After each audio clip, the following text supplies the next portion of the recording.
Hello everyone, welcome to mini vlog. আজি পিছে মই ব্ৰাইডেল মেকআপ কৰিব অহা নাই, তিনিটাকৈ পাৰ্টি মেকআপহে কৰিব আহিছোঁ আৰু এয়া হৈছে ফাৰ্ষ্ট পাৰ্টি মেকআপ। আৰু এই বায়ে মোক সৰুতে টিউশ্যন লৈছিলে। তেওঁলোকে যদি মোৰ ভিডিঅ' ৰেগুলাৰ চাই হয়তো গমেই পাব 3 মাহমান মই মেকআপ ৰিলেটেড একো ভিডিঅ'ই দিয়া নাছিলোঁ, মিনি ভ্লগ মই দিয়া নাই।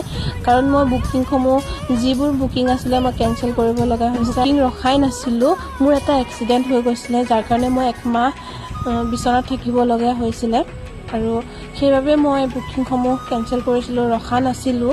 আৰু এতিয়াৰ পৰা ৰেগুলাৰ ভিডিঅ' দেখা পাব আৰু আপোনালোকৰ বিশেষ দিনটোৰ বাবে মোক যোগাযোগ কৰিব পাৰে। মোৰ নাম্বাৰ তলত দিয়া আছে। আপোনালোকৰ বিশেষ দিনটোত মই যাম, গতিকে য'ৰ পৰাই নহওক আপোনালোকে মোক কণ্টেক্ট কৰিব পাৰে। আৰু এয়া হৈছে ছেকেণ্ড পাৰ্টি মেকআপ, মানে শুনবা। আৰু তাই মোক কণ্টেক্ট কৰিছিলে। বাৰ স্কিনটো একেবাৰে অইলি স্কিন হয় আৰু তাই মানে ইমানেই ঘামে মই মেকআপ কৰিছোঁ, ফাউণ্ডেশ্যন এপ্লাই কৰিছোঁহি, ইফালে ঘাম একদম বৈ আহিছে।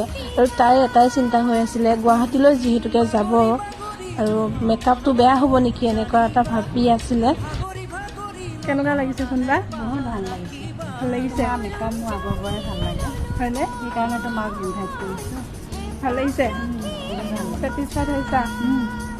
100%। Thank you. এবাৰ ঘূৰি দিয়াচোন তাতে।